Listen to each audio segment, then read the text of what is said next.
Now guys, see here, coming to you with the very first update of the Hogwarts display MOC that I have decided to build. Basically, I just wanted to show you how far I've gotten and what I've been up to, how the process has been going, what difficulties I've been facing, and so on. So, let's get to it. As you can see, this is very much still a work in progress. I'm going to start with the dimensions. The long side is 54 studs long, and the shorter side is 30 studs long. In centimeters, this is about 45 centimeters, and the shorter side is, if I'm not mistaken, 27 centimeters long. So might have gone a little bit overboard, but so far I'm not really regretting it. Now this is the front side of the Great Hall, and what do I mean by the front side? It's the side that you see as you are sailing on the boat on the lake towards Hogwarts. Now I'm really happy with these little elements that I ended up using. I'm not sure I will keep using them, but the alternatives weren't looking as good, and yeah, I think I might not keeping them. Now as for this little thing, I'm not 100% sure if that will stick. It seems a bit simplistic to me. Might end up changing it, though I haven't figured out how exactly. Now we're on the other side. This side here I've not tiled it because I've not really figured out how exactly I'm going to make.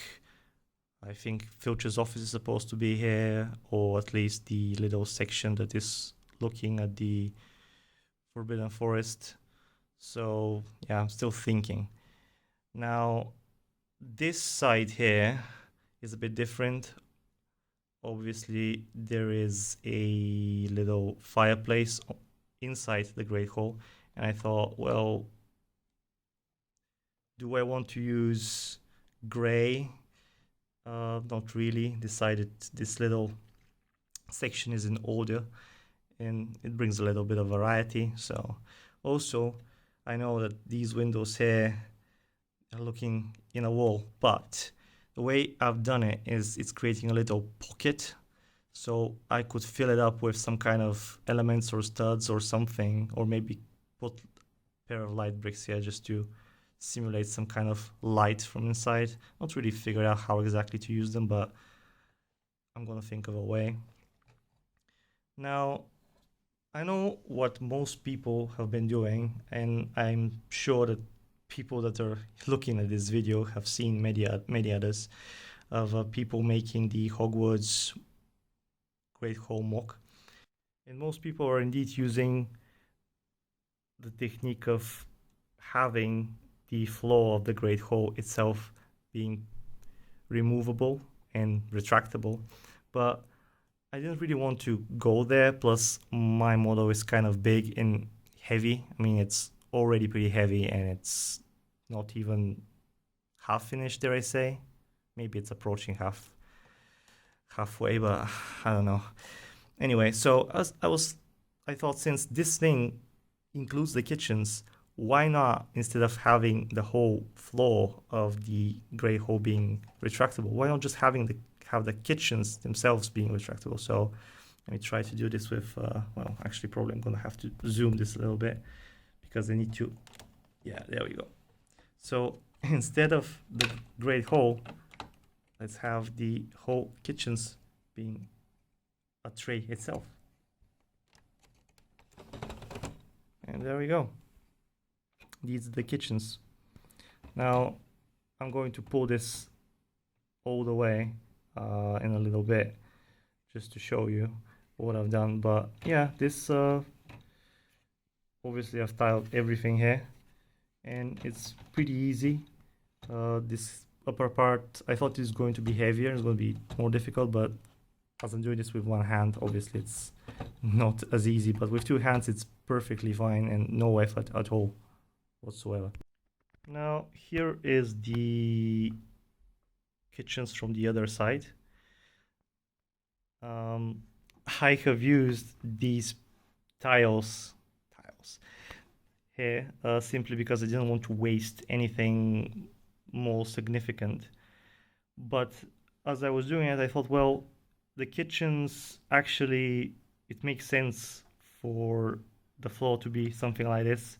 So in case the house elves ever spill something, or I assume there's a lot of stuff on the floor after a night's work, let's say, it actually makes sense for whatever is spilled or needs to be thrown away to go down the drain. And I don't know, it kind of makes sense to me. So turned out to be a great idea. Now I'm gonna turn this a little bit and show you that here I've used these peculiar pieces that shouldn't be here. But one of the things that I really try to do is to preserve pieces when possible.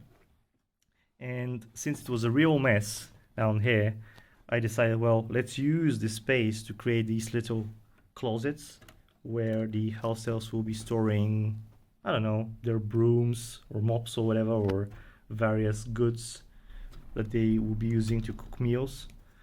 So yeah, actually it looks pretty nice. I've placed these tiles here, and only this section in the far end, that's the gray part, needs to be tiled over, and it will be actually a perfect floor. And I really like these the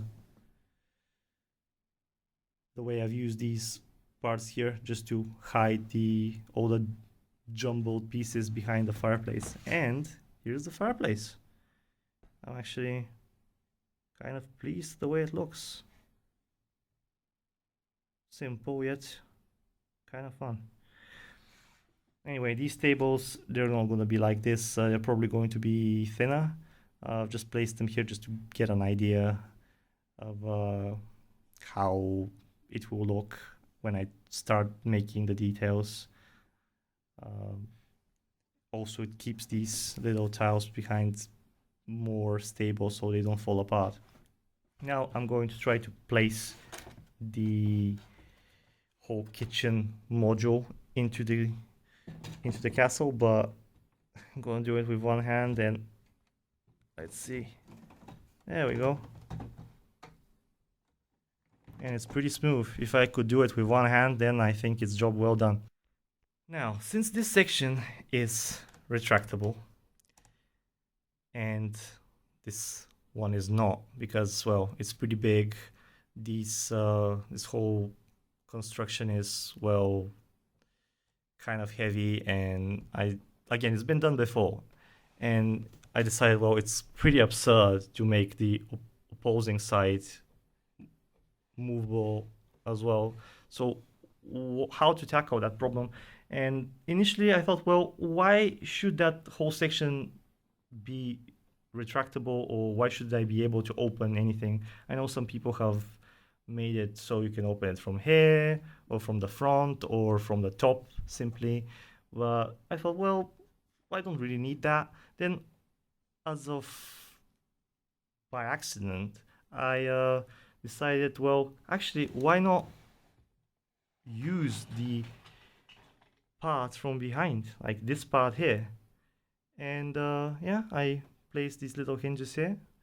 I'm not really sure whether I should put one more in the middle, but so far it doesn't seem necessary. We'll see how it turns out. But anyway, I'm going to do this with one hand again, and voila! This way we get to see the whole gray hole, and I think it will be pretty nice. Now, my process building is kind of chaotic again. I've placed some details here and there as I've been building, because just as I build, several ideas come to me. I don't want to forget them, and plus, if I can avoid going back and disassembling parts just to place some details, then it would be, good. However, it's not always a guarantee. Usually I need to disassemble things several times in order to get to where it is. Anyway, this hourglass, I want to tell you about it. I remember in the first Harry Potter game that I played back in, it seems like an eternity ago. 20 years? Must be 20 years or so, yeah. I remember when you pressed escape, it showed you the points of all the houses in these little hourglasses. So when I saw this sticker in, I don't remember which set it's part from, but it was, oh, it's a green hourglass, so why not use it next to the Slytherin flag? So in a way it could show, it could represent how many points they currently have, something like that. I don't know, looks good to me. And obviously we have the Gryffindor flag here currently. Now inside, obviously it's pretty empty still.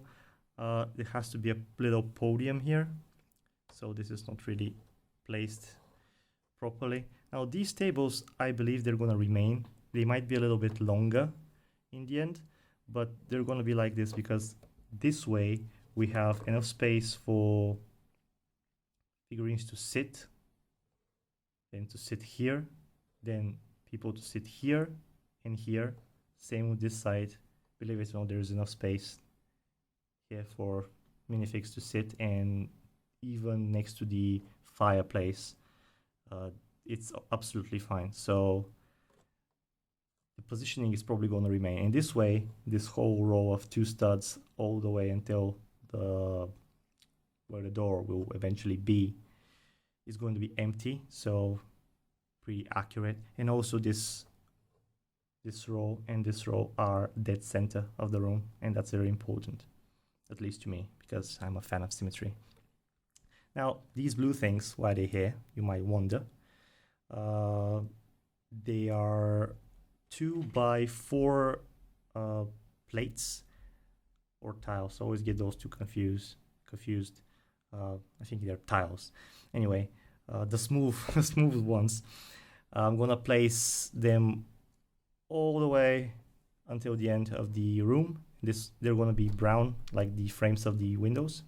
So we're gonna have this nice brown, very, I think it's gonna look nice. Now this is the fireplace. Nothing really special, but I think it looks pretty decent. This part I'm probably gonna change to resemble the same color as the rest of the fireplace. Actually, not sure if you can see, but I've placed this very large, ugly red, it's not even a towel, it's this custom-made piece from the latest cargo train set.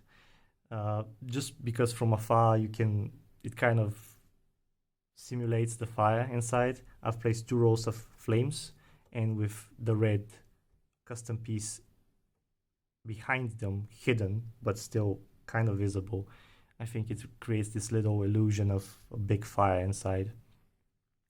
Now, am I a fan of this? Yes, but maybe if it was in brown or black. I don't think I have it in brown or black currently, so I'll just place it here for now. Might end up changing it. But yeah, I think the fireplace is pretty decent. One more thing that I wanted to mention as I close here with one hand again. There we go. Why is this like why are these things here?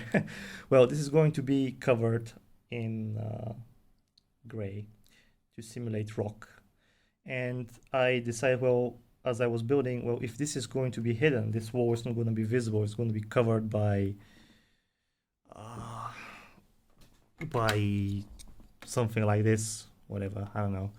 We'll see how it turns out. But if it's going to be covered, why should I waste pieces like these that are so very important and valuable? And why not use these terrible, ugly white windows that were in the astronomy tower set? So I was like, oh yes, I hate those. Whoever placed them in the astronomy tower made a big mistake, but we're going to use them properly and actually turn something bad into something good. So yeah, we've saved a lot of pieces, and this is all going to be hidden. And lastly, I want to mention that I have placed these here, although there is no floor, because although the kitchens end here, I would want the upper floor, the great hall itself, where all the children are, or well, students are having their meals, to be a bit longer. So it's going to be until here. So these tables are going to be probably until here, something like that.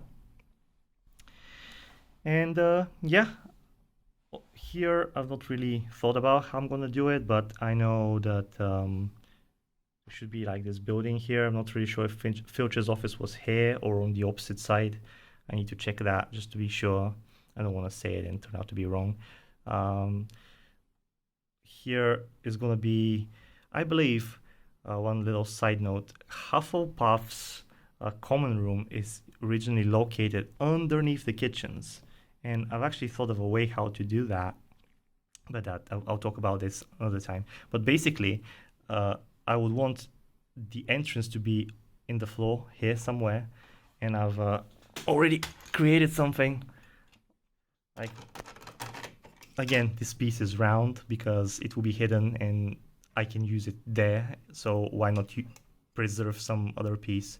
So yeah, that's why it's basically gonna be underneath here. But yeah, this is going to open and the entrance to Hufflepuff's common room is going to be here. I think it's going to look great, but when am I going to get to it? It's another whole different matter. Anyway, that's as far as I've gotten up to this point. If you have any thoughts regarding this whole model, let me know in the comments below. And I will see you next time once I've built a little bit more. Until then, take care.